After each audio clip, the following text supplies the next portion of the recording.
Welcome to the Mighty Casey at the Mic. I'm Casey Elred, and you're listening to the Rockingham County Radio Friday Night Football Preview Podcast. We're going to break down a couple of things that happened this previous week, and we're going to give you a heads up on what to expect this coming Friday night as you listen in on 1490 and 1420 AM or live streaming at www.rcrlive.com. This week, the game of the week will be the Rockingham County Cougars traveling to McMichael to take on the Fighting Phoenix. This previous week in action, Reidsville took on Northwest Guilford High School. A little bit of a differing circumstance for Reidsville as they were on the road, continuing in the middle of a 3-game road trip and also continuing their non-conference play. They're the only 2A team in the county, and so their games are still a little bit delayed as there are only 6 teams in that conference. Reidsville came into the game at 3-0, but they're playing one of the best 4A teams in the state in Northwest Guilford. So they went into the game knowing that they had a tough battle to begin with, but it became all the more tougher when they had to go into that game with several key injuries. Leading up in that was Khalil Hairston, starting quarterback, was injured and out for the game with an ankle injury that he had suffered the previous week. Filling in for him was Justin Jackson. Justin did a really good job in the second half of the previous week, but he had the reins for the whole game this time. So not only was he did a good job in the second half against Moorhead, this time he had the whole game on his shoulders. He did a great job going 17 of 27 for 139 yards, but no explosive big plays. Part of that's going to come down to the fact that Reidsville's receivers are quite small, and so they're going to have to do a lot of slant patterns, a lot of out patterns. Reidsville's got to work on how to stretch the defense. Now, they did get another stellar performance from their running backs as Jawan Hammock and Jaron Rankin combined for over 170 yards on the ground. However, Reidsville started down and went into halftime down 17-7. Immediately in the second half, Northwest Guilford jumped on the scoreboard once again and took the lead to 24-7. Everybody thought that game was going to be over. Reidsville didn't give up another point, and they marched back down. All of a sudden, a couple of scores come back. Reidsville's only down 24-21 with the ball and under 2 minutes to go. Northwest Guilford was able to lock down their defense and really get things under control, so they were able to buckle down and get a stop there. When they did, that was the game. Now, Reidsville doesn't lose any conference standing in this regard because they haven't started conference play. So they didn't actually lose anything as far as any kind of standings in the 2A level. Northwest Guilford was a 4A team, and so they'll continue on, have their season. Reidsville is going to continue to have a road trip this coming week, once again against a very powerful school on the 3A level this time as they travel to Northern Guilford. This one's going to be an endowment game for Northern Guilford, and so there won't be a JV game on Thursday night leading up to the game. Northern Guilford, perennial powerhouse team on the 3A level. They've won a couple of state championships already in the young history of that school. It's only been open for a few years, but Reidsville played them to a standstill last year, going into multiple overtimes before falling in a close game at Reidsville. So look for a really exciting game. This game will not be the one that we're covering as it's at Northern Guilford, but I'm sure Reidsville is going to travel with a big crowd as they always do no matter where they're going. Reidsville will return home the next week after that, and then they'll begin conference play in that one as they take on BY. Later on in the season, we'll pick up with covering Reidsville on the Rockingham County Radio Friday Night Football Game of the Week later in the season as they get into their conference games, especially when they play against some of the really tough opponents like Cummings and Carborough. And then when state playoffs come around, Reidsville is expecting to be one of the state championship contenders in the Little 2A division. And so it's not going to be much of a shock that we're going to end up coming across them at some point later, and we'll end up covering them during state playoffs.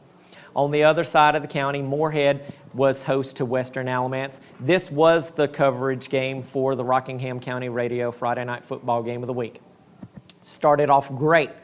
Jadakiss jumper intercepted a pass from Western Alamance's quarterback McCollum on the 3-yard line, saving a touchdown. Looked like everything was poised for Moorhead to march on down and get a little bit of momentum as they led a drive, getting a few yards, but offense stalled, some miscues, and that was the key all night long.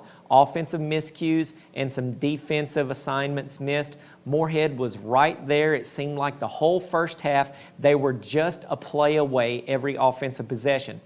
Just a few inches away when it came to making some big plays on those offensive possessions when it came to a pass being just a little bit behind or maybe a little bit too far in front. Maybe a run that got pulled down and the runner got brought down from behind just before breaking into the secondary and making a big play. The whole first half, it seemed like Moorhead was just on the cusp of making a big leap forward and being able to provide a really good challenge for Western Alamance and possibly pull the upset.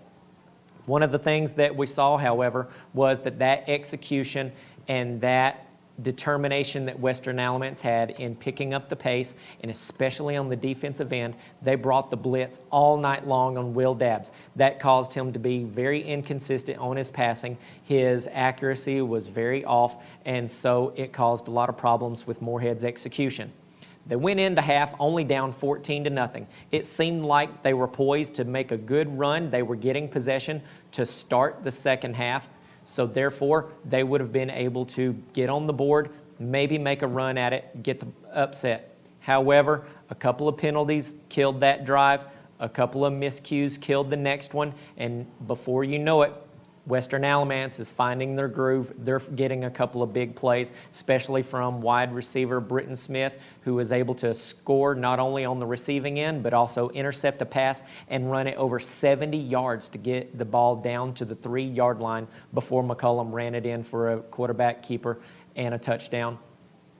All of a sudden, you go from a 14-0 lead for Western Alamance to next thing you know, it's 35-0, and then it was over. At that point, it's just a matter of clearing the benches and everybody getting out of there safe.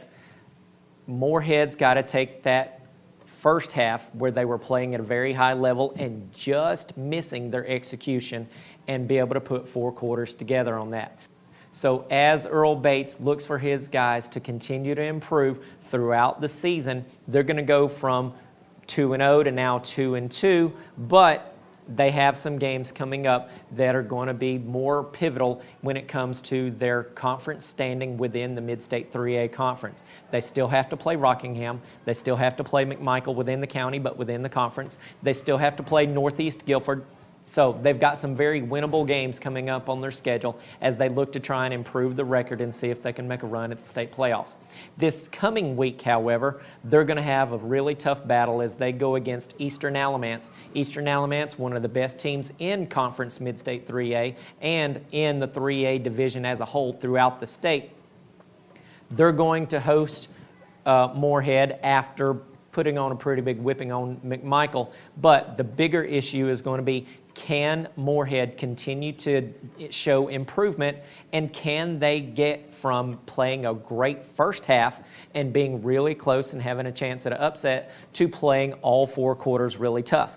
It's going to be a really tough test. Eastern Alamance has a very good offense, so if Moorhead continues to sputter on their offensive end and not put points on the board by having a pass or 2 off, then it's going to get ugly really fast. So Moorhead's got to get those explosive guys and get them just a little bit more in sync with each other. Those passes have got to be a little bit more precise.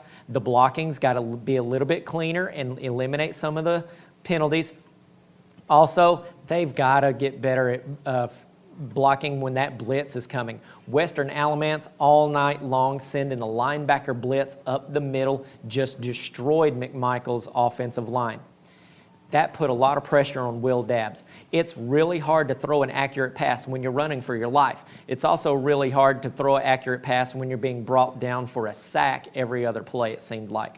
So Moorhead's going to probably make some adjustments, send some guys over the middle when they see that middle blitz coming, because now after seeing all that game film, you know that other teams are going to continue to rush the middle and send their linebackers up on those blitzes. So Moorhead's got a great coach in Coach Bates, who has a lot of experience calling plays for high-level championship teams from when he was at Reidsville. But look for them to make the adjustment and attack the middle with some slant routes, maybe even making use of a couple of tight ends if they've got those ready and built up under their system. The key to this is going to also be that they've got to get some of their younger guys to step up and be more consistent. Mike Jones last year made a couple of plays, but not very often. He had sparing playing time. This year, he's been much more involved in both the return game and the receiving game. However, he had a couple of passes bounce off his hands, and they were very makeable. He's got to do a better job of bringing those in, especially when it's a hot route. The quarterback knows that a blitz is coming, but he's got to get rid of the ball really quickly. So wide receivers for Moorhead are probably going to be going through some reception drills all this week, really locking in on their hands, not necessarily spending as much time running the routes as making sure that they get better at bringing in that ball. You can listen for all of the score updates throughout the week at the Reidsville game or the Moorhead game as you listen to the Rockingham County Radio Friday Night Football Game of the Week, brought to you on 1490 and 1420 AM and also streaming live on www.rcrlive.com. You can catch that on your mobile device, also on your computer at home. So we've heard a lot of feedback from people from all over the country, actually, as folks have begun to listen to their hometown games and their hometown schools go after each other. We'll go back to broadcasting a Moorhead game that will actually be not only a conference game but a county game on September 26th as Rockingham travels to Moorhead for Moorhead's homecoming, and we'll pick up and have that be the Rockingham County Friday Night Football Game of the Week. We'll not only cover the game, but we will cover the homecoming festivities and break down what's happening at halftime as we show a rundown of who the candidates are for homecoming king and queen there at Moorhead High School. Again, you can catch every broadcast each week on Friday nights, pregame starting at 7 o'clock and kickoff beginning at 7:30. You can also catch the podcast that you're listening to each week on the Rockingham Update News website, as well as on the radio at 1490 and 1420 and streaming on rcrlive.com. Moving on, as we get closer to previewing this week's Friday Night Football Game of the Week, we need to break down McMichael. McMichael is going to host Rockingham this week on the Rockingham County Radio Friday Night Football Game of the Week, but this last week they had their own business to take care of. They had to go against Eastern Alamance. McMichael's had a really rough start to the year, not necessarily in terms of their play. They've done a fantastic job of showing improvement, showing better attitude and better execution under new head coach Matt Stack. However, they've just gone against a murderer's row of a first 4 weeks. Not only have they had to go against state perennial power Reidsville, but then Virginia perennial power Magna Vista. Then all of a sudden, now they're being thrown to the wolves and they've got to go against Eastern Alamance. This heavy-hitting lineup that they're having to go against every week, it can be tough for the kids to remember they're playing against a really high-level opponent. This week, some offensive miscues early. Coach Stack was a little bit irritated with seeing so many penalties. Also, some of the passes needed to be more accurate. Some interceptions cost McMichael some positive yardage that they got early in the game. That's got to be negated in order to play against a team as good as Eastern Alamance. Eastern Alamance, always known for putting points on the board, and they did just that, taking home the victory at McMichael 63-18. Now, McMichael was able to show excellent offensive production in the second half. They've got to see that the whole game. Are we going to see the running back Wheeler be able to put forth 4 quarters of good positive yardage, or is he going to continue his pattern that we've seen so far in the first half of the season, just being a second half of the game player? That's got to improve, and it's got to improve quickly if McMichael's going to be able to get a win on the board. You can catch all the action this week at McMichael on rcrlive.com, also 1490 and 1420 a.m.